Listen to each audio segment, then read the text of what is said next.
now that we have created an armature for Sackboy and we've rigged that armature to his mesh and checked his weight painting, it's now time to create some animation. So before we do create the animation, what we're going to do is change the render mode, because until now it's been rendering just a single image. So in the properties menu you can choose render, and in the output sub menu you'll see that it's been saving our renders to a temp folder. Now I actually want to save mine to the desktop, and you can also see it's been saving it as a PNG. Now I no longer want mine to be an image because I'm going to save a movie. So I'm going to change the format to H.264. You can choose whatever you like, and you can see it's in RGB, so it'll give me a color copy. There are other properties here you can edit. One, for instance, you may be interested in is the dimensions. It tells you what the frames per second is for your movie. So this one will currently be at 24 frames per second, and that'll be okay for now. So I'll move that property aside now. And now what we need to be aware of is this window under here, which is your timeline. Okay, and you can see it has a 0 frame, and we are currently in frame 1. That's what's in front of these brackets here. And our movie is suggesting that it'll go from frame 1 through to frame 250. Now you can do the math yourself if you want, but if it's 24 frames per second and we have 250 frames, then you're looking at a movie that goes for just over 10 seconds.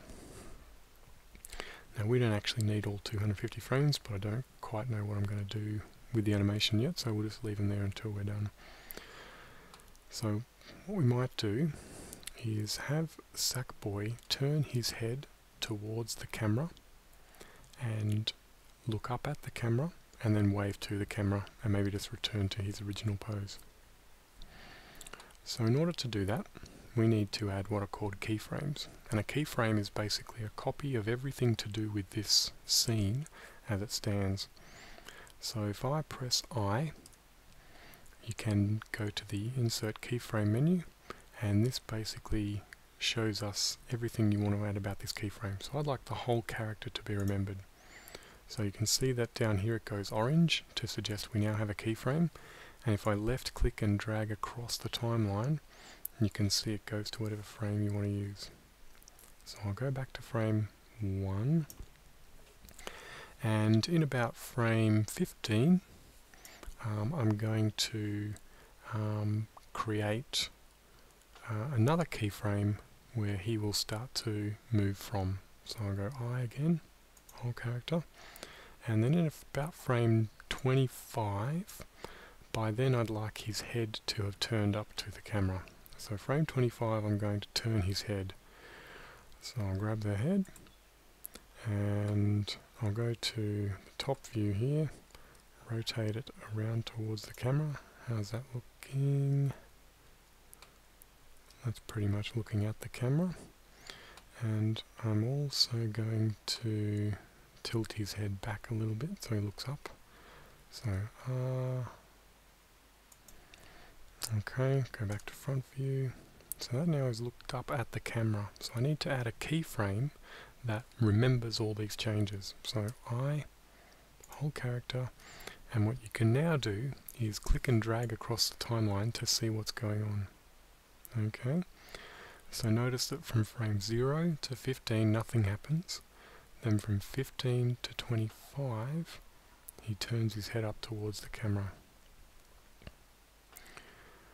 So I also would like from here for him to bring his arm up and start waving his arm. So I will move his arm up around about frame 31 will do. So there is his arm.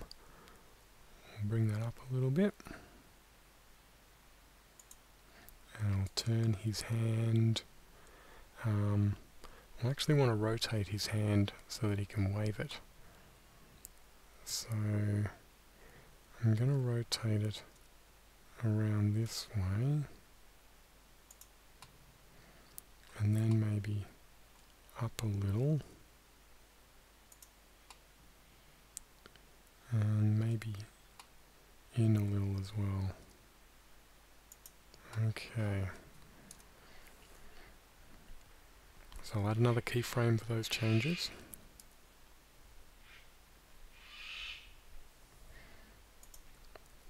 Let's just have a look. So from 0 to 15 nothing, 15 to 25 head, 25 to 31 his hand and arm move up, so he's ready to do the wave. And now I need to actually do a wave. So I will go to about every 5 frames I'll do a wave. So we'll rotate his hand down, I for a keyframe, another 5, 41, and we'll rotate it back up. Now another 5, 46, doesn't have to be perfect. Oops, I forgot to add a keyframe. Now we'll put it to 46, rotate it back down, I for a new keyframe, and 51, where I'll rotate it back up, I for a keyframe, and let's go back to front view, see what it looks like. So there's a good wave. Now what I'd like is to copy that first frame and have him just return to his first frame and do nothing. Okay. Now this leads us to what is called the dope sheet, or a change in layout basically. So up the top here you have regular views that you can do your Blender work with, and by default you get the one that we're currently looking at. But if we go to the animation view, in animation you can actually see here what is called your dope sheet. Now the dope sheet can be quite confusing, but what I'll do is try and just show you the bits that we really need to know. So I'm just minimizing how many frames we've got here, and you can see that what's happened is that it's created a separate layer for each item of your armature, and remembered them with these diamonds, and these diamonds are basically the keyframes. Now you can interact with this dope sheet just like you would interact with your mesh. So if I press A, it unselects everything, press A again, it selects everything. And I can use B for box select, and I'm going to box select the whole first set of keyframes, which were his initial position.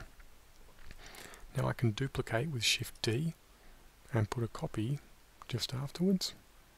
Now I'll put it about there, and similarly I would like another copy which will just be the end of my animation. Okay, so that in dope sheet view basically lets me muck around with individual keyframes a little bit more easily than just the timeline view down here. So I'll go back to my default view, and now you can see that I have this animation, such that he waves, then he returns. Okay.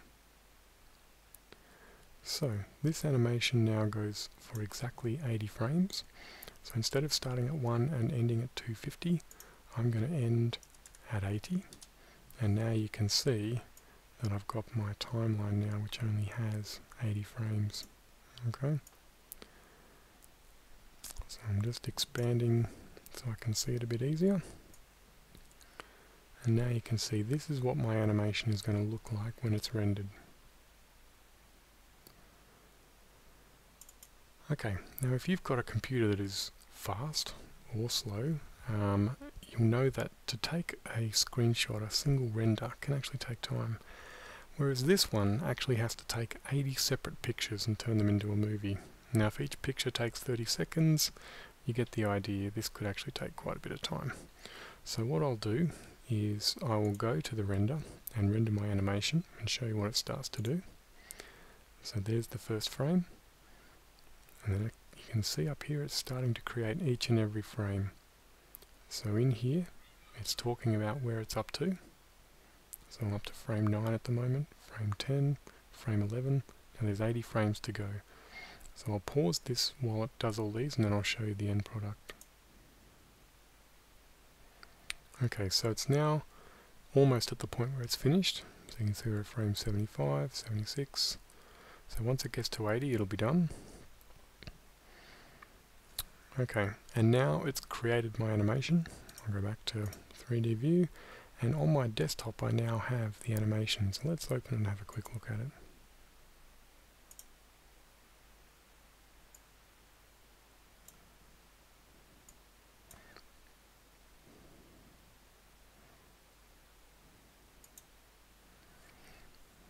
So there you go, very simple animation, but you can see how the process works.